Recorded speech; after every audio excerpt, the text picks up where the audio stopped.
यार स्टूडेंट, स्वागत है आप सभी का अपना चैनल न्यू क्लासेस में। आज का वीडियो क्लास 11 के स्टूडेंट के लिए काफ़ी इंपॉर्टेंट होने वाला है और आज मैं आप लोगों को हिंदी ऐच्छिक यानी कि हिंदी इलेक्टिव का जो न्यू मॉडल पेपर निकला है 2023 का, इसका मैं फुल सॉल्यूशन लेकर के आया हूं। और काफ़ी सारे स्टूडेंट का कमेंट था कि सर न्यू मॉडल पेपर का सॉल्यूशन लाइए। तो देखिए 2023 का जो नया मॉडल पेपर आप लोगों के लिए निकला है, हर एक सब्जेक्ट का एक एक मॉडल पेपर जारी हुआ है और काफ़ी सारे सब्जेक्ट का मैंने वीडियो पहले ही अपलोड कर दिया है। अगर आप लोग नहीं देखे हैं तो मेरे चैनल के प्ले लिस्ट में आप लोग जा करके देख सकते हैं, वहाँ पर हर वीडियो आप लोगों को मिल जाएगा। और देख लीजिए, हिंदी में आप लोगों को टोटल 40 ऑब्जेक्टिव क्वेश्चन दिया गया है। और अगर समय की बात करें तो समय 1 घंटा का आप लोगों को मिलेगा, जिस समय एग्जाम होगा उस समय। और नंबर 40 अंक आप लोगों को दिया जाएगा, ठीक है। मतलब एक क्वेश्चन में 1 नंबर आप लोगों को मिलने वाला है। और यहाँ पर देखिए काफ़ी सारे स्टूडेंट नए होंगे, तो आप लोग चैनल को अगर सब्सक्राइब अभी तक नहीं किए हैं तो अब आप लोग चैनल को सब्सक्राइब कर लीजिए और साथ ही बेल आइकन को आप लोग दबा दीजिएगा।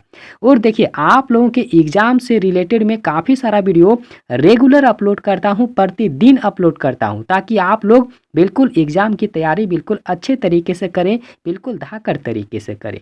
तो यहाँ देख लीजिए, जो यहाँ पर फर्स्ट में जो दिया हुआ है यानी कि खंड क में, ठीक है। तो यहाँ पर सबसे फर्स्ट में आप लोगों को एक गद्यांश दिया गया है आप लोगों के लिए, और इस गद्यांश को आप लोगों को पढ़ना है और 1 से लेकर के जो 4 नंबर का प्रश्न है उसका आप लोगों को जवाब देना है। और 1 से जो 4 नंबर का प्रश्न है ना, इस गद्यांश को अगर आप लोग अच्छे से पढ़ लेंगे तो उसका जवाब आप लोग खुद से दे पाएंगे, ठीक है।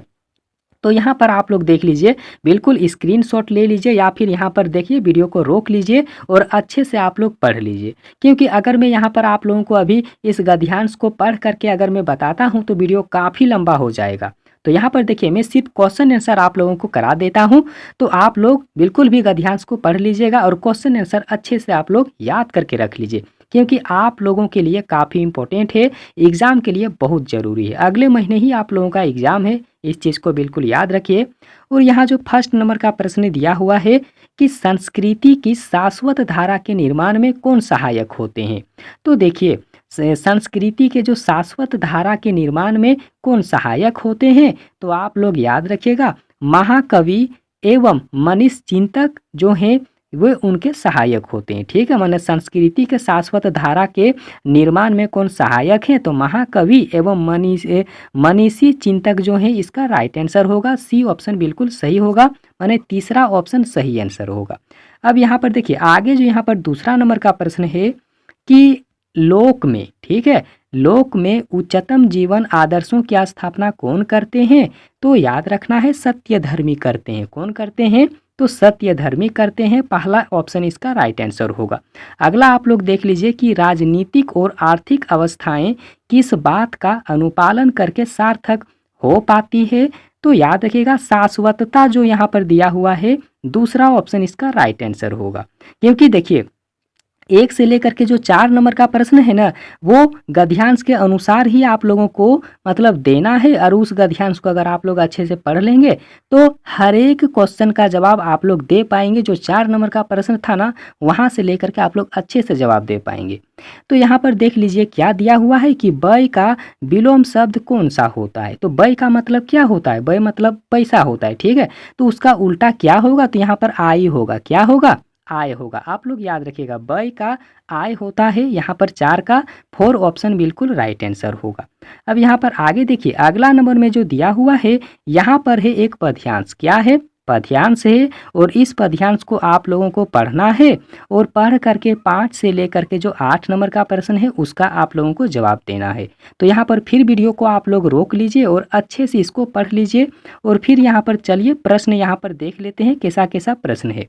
तो देखिए 5 नंबर का जो प्रश्न दिया हुआ है कि कुछ सपनों के मर जाने से जीवन नहीं मरा करता है। मतलब कुछ सपने अगर पूरा नहीं होता है, कुछ सपने अगर मर जाते हैं तो जीवन नहीं मरा करते हैं। तो पंक्ति से क्या तात्पर्य है, इस पंक्ति से क्या तात्पर्य है, तो याद रखिएगा, कुछ आशाएं पूरी ना भी हो तो तो भी जीवन नष्ट नहीं होता है, काफ़ी इंपॉर्टेंट है। सी ऑप्शन इसका राइट आंसर होगा। हर एक चीज़ आप लोगों को समझ में आएगा, बस वीडियो को अंत तक आप लोग देख लीजिए। और अगर वीडियो अच्छा लगता है तो एक छोटा सा लाइक करिएगा, और अगर कोई भी प्रश्न आप लोगों को समझ में ना आए तो कमेंट ज़रूर करिएगा। इस चीज़ को बिल्कुल भी मत भूलिए, कमेंट ज़रूर करिएगा। यहाँ पर देख लीजिए कि अश्रु की उपमा कवि ने किससे दी है। अश्रु की उपमा कवि ने किससे दी है, तो याद रखिएगा 6 नंबर का यहाँ पर होगा सपनों से। क्या होगा? सपनों से इसका राइट आंसर होगा। आगे यहाँ पर देखिए जो 7 नंबर का प्रश्न है कि प्रस्तुत काव्यांश के माध्यम से कवि ने क्या प्रेरणा दी है, तो याद रखिएगा निराश त्याग करके कर्मशील बनने का मतलब कर्मशील बनने का प्रेरणा दिया है, तो इस चीज़ को याद रखिएगा।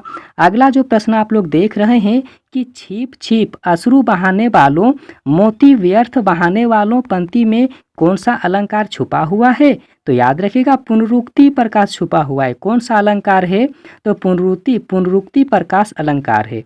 अब यहाँ पर देखिए अगला जो है ना, यहाँ पर खंड ख में, और खंड ख में यहाँ पर दिया हुआ है रचनात्मक लेखन और अभिव्यक्ति और माध्यम वाले जो प्रश्न होते हैं वे सारे प्रश्न देख लीजिए, काफ़ी आसान आसान है। बस यहाँ पर देखिए, बस आप लोगों को समझ लेना है। अगर अभी आप लोग नहीं समझेंगे तो फिर एग्जाम में कैसे लिख पाएंगे, तो अभी अच्छे से आप लोग समझ लीजिए। अगला देखिए, अगला जो प्रश्न है कि जन संचार माध्यमों का प्रमुख कार्य क्या होता है, तो याद रखना है आप लोगों को सूचना देना होता है, शिक्षित करना होता है, रोजगार संबंधी जानकारी देना होता है, मतलब इनमें से सब इसका सही जवाब होगा। आगे देखिए अगला जो प्रश्न है यहाँ पर 10 नंबर का कि पत्रकारिता के विकास में कौन सा मूल भाव सक्रिय रहता है, तो याद रखना है जिज्ञासा जो है ना, यही बिल्कुल सक्रिय रहता है। अगला प्रश्न नोट करिए कि विचारों के आदान प्रदान की सबसे प्राचीन शैली कौन सी है, तो सबसे प्राचीन शैली का बात अगर किया जाए तो वो पत्राचार होगा। क्या होगा, तो पत्राचार होगा। अगला प्रश्न आप लोग नोट करिए कि भारत में प्रकाशित होने वाला प्रथम समाचार पत्र बंगाल गजट का प्रकाशन वर्ष क्या है। काफ़ी इंपॉर्टेंट है, अगर यह प्रश्न को आप लोग बिल्कुल भी अच्छे से याद करके रख लीजिएगा, फाइनल एग्जाम में ज़रूर पूछा जाएगा। बहुत ही इंपॉर्टेंट क्वेश्चन है, ठीक है। तो याद रखना है आप लोगों को बंगाल गजट जो समाचार पत्र है उसका प्रकाशित ईयर क्या है, मतलब कब प्रकाशन हुआ था, ठीक है। तो इसका राइट आंसर आप लोग याद रखिएगा 1780 होगा। कितना होगा, 1780 होगा। और अगला प्रश्न आप लोग नोट करिए कि संचार के मुद्रण माध्यम में किसे शामिल किया गया है, तो देखिए संचार के मुद्रण माध्यम में इनमें से सभी को शामिल किया गया है। समाचार पत्र को, पत्रिकाएं को और पंफलेट को, हर चीज़ को यहाँ पर शामिल किया गया है। अगला प्रश्न आप लोग देखिए जो 14 नंबर का प्रश्न है कि संपादकीय किसके द्वारा लिखा जाता है, तो देखिए संपादकीय शब्द जो है ना वो संपादक के द्वारा लिखा जाता है। आप लोग इस चीज़ को याद रखिएगा। अगला जो यहाँ पर प्रश्न आप लोग देख रहे हैं 15 नंबर का कि फीचर में तथ्यों की प्रस्तुति का ढंग कैसा होता है, तो याद रखना है आप लोगों को मनोरंजक होता है। क्या होता है, तो मनोरंजक होता है। अगला प्रश्न देखिए जो 16 नंबर का प्रश्न है कि औपचारिक पत्र में किन पत्रों को शामिल किया जाता है। देखिए औपचारिक पत्र जो होता है ना कि उसमें आखिर कौन कौन चीज़ को शामिल किया जाता है, तो याद रखना है संपादकीय के नाम पत्र को शामिल किया जाता है, और शिकायती पत्र को शामिल किया जाता है, और व्यावसायिक पत्र जो होता है ना इसे भी शामिल किया जाता है। मतलब इसका जो है ना इनमें से सब इसका सही जवाब होगा। आगे देख लीजिए, और काफ़ी इंपॉर्टेंट है ये भी प्रश्न, बिल्कुल अच्छे से आप लोग याद करके रखिएगा। देखिए रिमाइंडर को हिंदी में क्या कहा जाता है, तो रिमाइंडर को हिंदी में क्या कहा जाता है, तो अनुस्मारक कहा जाता है, मतलब अनुस्मारक कहा जाता है। इसका यहाँ जो दिया हुआ है ना सी ऑप्शन, बिल्कुल इसका सही जवाब होगा। आगे देख लीजिए कि नोटिस को हिंदी में आखिर क्या कहा जाता है, तो यहाँ इस प्रश्न में काफ़ी सारे स्टूडेंट कंफ्यूज होकर के अलग अलग टिक लगा देंगे, लेकिन इसका सही आंसर आप लोग अच्छे से याद करके रखिएगा। नोटिस को हिंदी में सूचना कहा जाता है। क्या कहा जाता है, तो सूचना कहा जाता है, ठीक है। और अगला प्रश्न देखिए, अगला जो यहाँ पर दिया हुआ है आप लोगों की किताब से है, मतलब खंड ग में यहाँ पर देख लीजिए ग में दिया हुआ है पाठ्य पुस्तक वाला जो प्रश्न है ना, काफ़ी इंपॉर्टेंट है ये, हर एक चीज़ आप लोग अच्छे से याद कर लीजिए। और यहाँ पर दिया हुआ है पद्यांश, क्या है यहाँ पर पद्यांश दिया हुआ है, और इस पद्यांश को आप लोगों को पढ़ना है। पढ़ करके 19 से लेकर के जो 22 नंबर का जो प्रश्न है ना उसका आप लोगों को जवाब देना है। तो देखिए 19 नंबर का जो प्रश्न है यहाँ पर देख लीजिए कि प्रस्तुत पंक्ति के कवि कौन है। तो याद रखना है आप लोगों को सूरदास हैं। कौन है? प्रस्तुत पंक्ति के कवि कौन है? तो सूरदास है। अब यहाँ पर अगला प्रश्न आप लोग देख लीजिए कि प्रस्तुत काव्यांश की भाषा क्या है?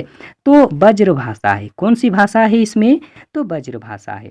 अगला प्रश्न देख लीजिए जो यहाँ पर 21 नंबर का प्रश्न है कि किसे एक पाँव पर खड़ा करके रखा जाता है। किसे एक पाँव पर खड़ा करके रखा जाता है? तो गोपाल को रखा जाता है।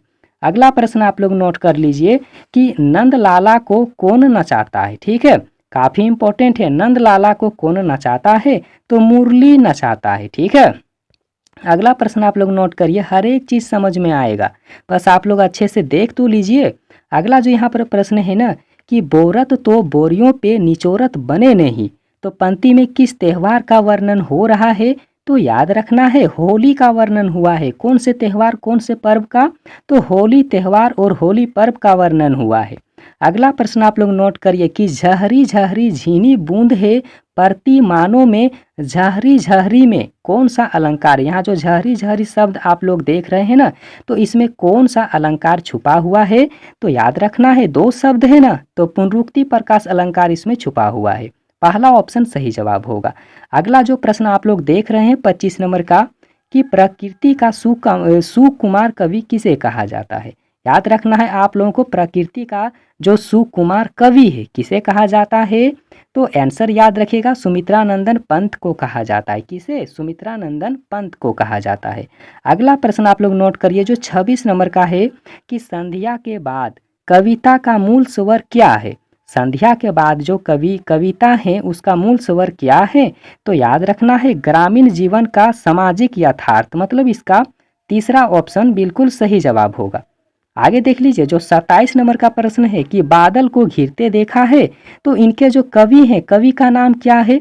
तो याद रखना है नागा अर्जुन है। कौन है?